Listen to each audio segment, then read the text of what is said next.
didn't think I was gonna get it. I was losing it at the end. Oh my gosh.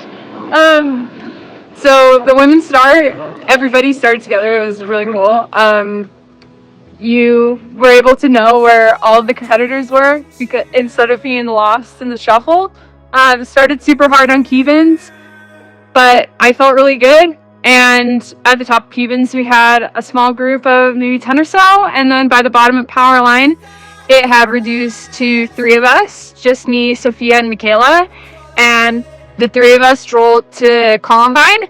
And that's where I lifted the pace a little bit at the bottom of Columbine. I wasn't sure if it was time, but I felt good. And I was ready to give it a little beat. And I was able to make it to the top of Columbine first. And I held my lead to the finish. At one point, I think I had 7 minutes. In my bottles, I had First Endurance, high carb, and I mixed it at 90 grams of carbs. And I drank one of those an hour, so I had 90 grams just in my bottles. And then I supplemented as well with First Endurance liquid shots, which are 30 grams of carbs. So I was taking in about 120 grams of carbs per hour. I knew my gap was coming down at the end, so I was super scared.